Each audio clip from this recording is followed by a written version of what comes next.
अविनय हंसते हुए बोला, ये आपकी गलतफहमी है। आज आपको जिंदा छोड़ने की वजह मेरी माँ है, जिन्होंने मरते दम तक आपसे प्यार किया। अगर मैंने उनसे वादा नहीं किया होता तो उसी दिन मॉम के साथ मैं आपको भी जिंदा दफना देता। और हाँ, दोबारा मेरी बेटी को छूने की कोशिश मत करना, क्योंकि आपको दिए वो 2 मिनट कब के खत्म हो चुके हैं। और दूसरा, मैं उस कियारा से अब शादी नहीं करूंगा। ये सुनकर डैनियल कपूर घबरा गए। अब उनके पास एक ही चारा बचा था, वो था ईश्वरी की असली मां के नाम पर अविनय को धमकाना और कैसे भी करके कियारा से अविनय की शादी कराना। जब तक अविनय की कार उनके हॉस्पिटल नहीं पहुंची तब तक भी जैस्मिन को होश नहीं आया था। ईश्वरी कार से बाहर निकली और वो खुद कहीं जाने लगी। उसे अकेला जाता देख अविनय को समझ आ गया कि वो किसी बात से गुस्सा थी। अविनय चलकर उसके पास गया और उसने उसके हाथ को पकड़ लिया। वो उससे कुछ कह पाता इससे पहले ही उसकी पॉकेट में रखा फोन वाइब्रेट किया। उसने फोन को निकालकर एक वीडियो को देखा तो उसकी नज़र कठोर हो गई। उसने मुड़कर कार में बेहोश पड़ी जैस्मिन को देखा और उसकी ओर गुस्से में बढ़ गया। तो आखिर अब क्या करेगा अविनय जैस्मिन के साथ? क्या देखा था उसने वीडियो में?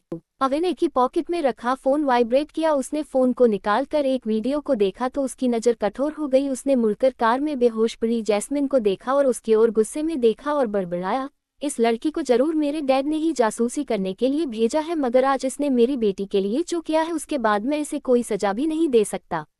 डैड, मुझे आपसे कुछ सीरियस डिस्कशन करना है, ईश्वरी ने अविनय की पेंट को खींचते हुए कहा। तो अविनय का ध्यान ईश्वरी पर गया। वो नीचे झुका और उसने कहा, क्या हुआ?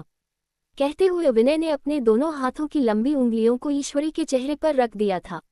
ईश्वरी ने गुस्से से अविनय के हाथ को झटक दिया और कहा, डैडी, आपने मुझसे सच छुपाया। I hate your daddy. Avinay ने कहा, मैंने तुम्हें क्या नहीं बताया? ईश्वरी ने कहा, डैडी, आपकी एंगेजमेंट पार्टी में मुझे पता चला कि प्यारी दीदी ही मेरी मम्मा है।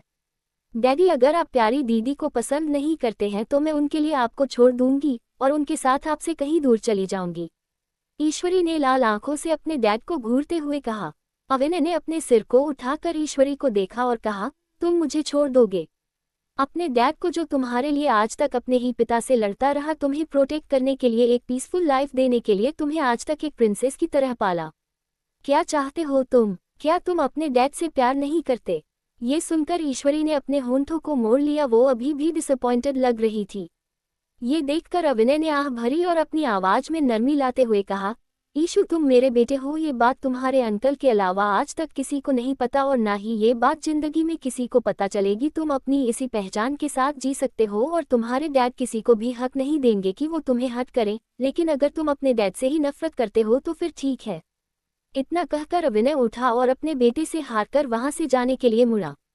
वहीं अपने डैड की बात सुनकर उस बच्चे ने हल्के से अपनी गर्दन झुका ली और हल्के से उसके होंठ हिले और कुछ शब्द बाहर निकले, डैडी, आई एम सो अविनय समझ गया था कि उसका बेटा सॉरी कहने में झिझक रहा है, मगर अविनय पहले ही पिघल चुका था। उसने मुड़कर अपने बेटे को कसके गले लगाया और अपनी आंखें बंद कर ली। धीरे से उसने अपने बेटे ईश्वत की कमर को सहलाया। 5 सालों से अविनय जो राज दुनिया से छुपाता आ रहा था वो ये था कि उसकी कोई बेटी नहीं बल्कि एक बेटा था, जिसका नाम उसने प्यार से ईश्वत रखा था, और इस दुनिया में ईश्वरी का कोई अस्तित्व नहीं था। 5 साल पहले जब अविनय अपने पागलपन की बीमारी से मुक्ति पा चुका था तो वो उस लड़की को ढूंढने के लिए बिल्कुल पागल था जो उस समय उसके साथ थी। उस लड़की की कुछ धुंधली यादें ही अविनय के जहन में थीं। इसलिए अविनय डेस्परेटली उस लड़की के बारे में अपने डैड डैनियल कपूर से पूछता था, मगर उसके डैड ने उसे उस लड़की के बारे में कभी नहीं बताया और उसे अपना बिजनेस टेक ओवर करने के लिए उस लड़की का नाम लेकर मजबूर किया। अविनय के डैड उसे यूज करते रहे मगर उन्होंने काफी लंबे समय तक कुछ नहीं बताया, तो अविनय ने खुद ही अपनी तरीके से उस लड़की के बारे में पता करना शुरू किया। एक दिन अविनय को पता चला कि वो लड़की किसी हॉस्पिटल में थी और वो प्रेग्नेंट भी थी। जब अविनय को ये बात पता चली तो उसने पार्थ को उसकी असिस्टेंट रिया के साथ उस हॉस्पिटल में भेजा था। पार्थ को हॉस्पिटल से उस लड़की के बारे में तो कुछ नहीं पता चला था, मगर उसे ये जरूर पता चला था कि वो लड़की जिस बच्चे को जन्म देने वाली थी वो अविनय का अंश था। इसीलिए पार्थ उस बच्चे को लेकर अविनय के पास आ चुका था। जैसे ही डैनियल कपूर को ये बात पता चली थी वो भी अविनय के विला आ पहुंचे थे और उन्होंने कहा था कि अगर उस लड़की ने अविनय के बेटे को जन्म दिया होगा तो वो उसे अपने साथ ले जाएंगे, क्योंकि कपूर परिवार में शुरू से ही जो भी बेटा पैदा होता था उसे ट्रेनिंग के लिए एक आइलैंड पर भेज दिया जाता था, जहां ले जाकर उस लड़के को सिर्फ इमोशनलेस आदमी बना दिया जाता था, सिर्फ इसलिए कि वो कपूर परिवार के पूर्वजों की इस पूरी दुनिया पर राज करने की इच्छा को पूरा कर सके। कपूर परिवार की मर्दों की शुरू से यही इच्छा थी कि वो सबसे पावरफुल बने। उन्होंने अपने घर की औरतों को कभी इज्जत नहीं दी, उन्हें मान सम्मान नहीं दिया। यही सब अभिनय की मां के साथ हुआ था और 22 साल की उम्र में अभिनय ने एक ऐसा हादसा अपनी आंखों से देख लिया था जिसके बाद अभिनय का मानसिक संतुलन बिगड़ गया था और वो सालों तक पागलों की तरह जिंदगी जीता था और घने जंगल के बीचों बीच बने एक सुनसान विला में रहता था, जहां बारिश की रात में एक लड़की अभिनय से मदद मांगने आई थी, जिसकी वजह से ही अभिनय ठीक हुआ था। जिस लड़की की वजह से अभिनय उस ट्रॉमा से निकला वो लड़की असल में जैस्मिन थी। और जिस दिन अभिनय को लंबे समय के लिए हॉस्पिटल में एडमिट करना पड़ा तभी जैस्मिन उसके घर से भाग गई थी और तब उसका एक्सीडेंट हो चुका था। एक्सीडेंट के बाद जैस्मिन ने ईश्वत को जन्म दिया था और तभी उसे ये तक याद नहीं था कि उसके बच्चे का पिता कौन है। कौन था वो इंसान जिसको उसने अपनी अस्मत सौंपी थी। Forced marriage mommy need to work hard. Chapter 33। अपने बेटे को पाने के बाद अभिनय को जीने की उम्मीद मिली थी। दुनिया में वो हर किसी से ज्यादा अपने बेटे ईश्वत को प्यार करने लगा था। ईश्वत जैसे जैसे बड़ा हुआ उसे अपनी मां की कमी खलने लगी। तब अभिनय ने ही ईश्वत को साफ बता दिया था कि वो ये नहीं जानता कि उसकी मां असल में कौन थी, जिसकी वजह से ईश्वत ने भी ठान लिया था कि वो ही अपनी मां को ढूंढ लेगा। और पिछली रात जब एंगेजमेंट पार्टी में ईश्वत ने प्रशांत से जैस्मिन के 5 साल पहले खोए हुए बच्चे के बारे में सुना तो उसे ये लगने लगा था कि जरूर जैस्मिन ही उसकी मां है। और जब उसे किडनैप किया गया तो डैनियल कपूर भी किसी से कॉल पर यही बात कह रहे थे, जिसको सुनने के बाद ईश्वत को यकीन हो गया था कि जैस्मिन ही उसकी मां थी, जिसके लिए वो सालों तक तरसा था। और अब वो उसके लिए अपने डैड से ही लड़ने के लिए तैयार था, लेकिन ऐसा नहीं था कि वो अभिनय से लड़ना चाहता था। इसीलिए उसने सोच लिया था कि वो जैस्मिन और अभिनय को करीब लाकर रहेगा।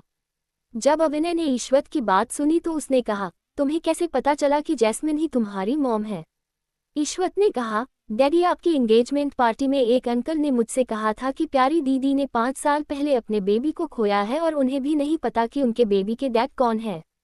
अभिनय ने ईश्वत की इस बात को सुनकर कुछ नहीं कहा और बस उसने मुड़कर पीछे कार की ओर देखा तो वो ये देखकर चौंक गया कि जैस्मिन, जो कि अब तक बेहोश थी, वो होश में आ चुकी थी। वो उन दोनों को अपनी आंखें बड़ी करके देख रही थी।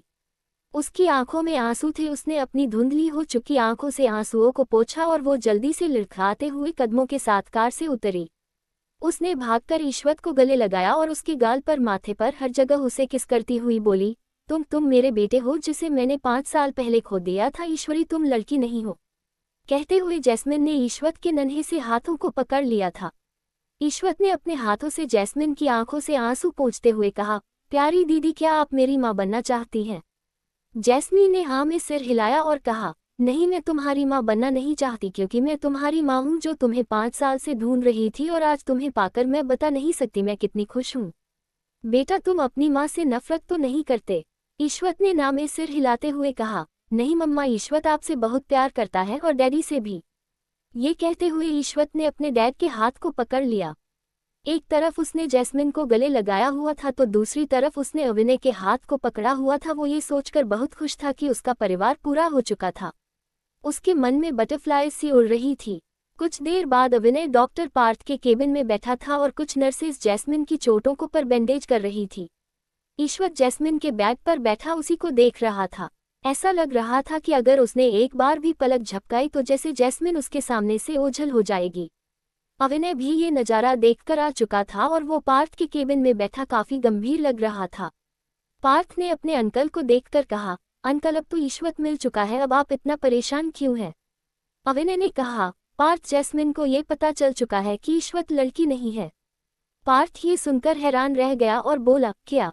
तो अंकल, क्या आप अब जैस्मिन को भी जान से मार देंगे? अभिनय ने उसे घूर कर देखा और आगे कहा, ईश्वत को ये लगता है कि जैस्मिन उसकी मां है, मगर ये कैसे हो सकता है? अंकल, मैंने उन दोनों का 2 बार डीएनए टेस्ट कराया था और दोनों बार डीएनए टेस्ट नेगेटिव निकला था। मिस जैस्मिन ईश्वत की मां नहीं है, पार्थ ने कहा। और फिर वो भी अपने अंकल की तरह गंभीर हो गया और उसने कहा, जैस्मिन को भी लगता है कि ईश्वत उसी का बेटा है। तभी पार्थ के दिमाग में एक आइडिया आया और उसने कहा, क्यों न हम ईश्वत के लिए झूठ को सच बना दे। मैं एक झूठी रिपोर्ट बना सकता हूं जिसमें मैं जैस्मिन और ईश्वत को मां और बेटा साबित कर सकता हूं। इसके बाद जैस्मिन ईश्वत को अपना ही बेटा समझेगी और हमारे ईश्वत को मां का प्यार मिलेगा। उद्धरण चिन्ह। पार्थ की बात सुनकर अभिनय काफी देर तक खामोश रहा। वो अचानक कुर्सी से उठा और केबिन से बाहर जाने लगा। बाहर जाते हुए उसने मुड़कर पार्थ को देखा। पार्थ जल्द से जल्द फेक रिपोर्ट बनाकर जैस्मिन को दो। मैं ईश्वत की खुशी के लिए कुछ भी कर सकता हूँ। और हाँ, अब ईश्वत की रियल मॉम की तलाश करना बंद कर दो। मुझे नहीं लगता कि अब इसकी जरूरत है। लेकिन अंकल, पार्थ ने इतना ही कहा था, इससे पहले ही अविनय केबिन के डोर को बंद करके जा चुका था। पार्थ चेयर पर बैठा और उसने कहा, लेकिन अंकल, आप तो उस लड़की से प्यार करते थे, इतना कि आप उसको आज तक नहीं भूल पाए। लेकिन हाँ, उसका चेहरा जरूर भूल गए हैं।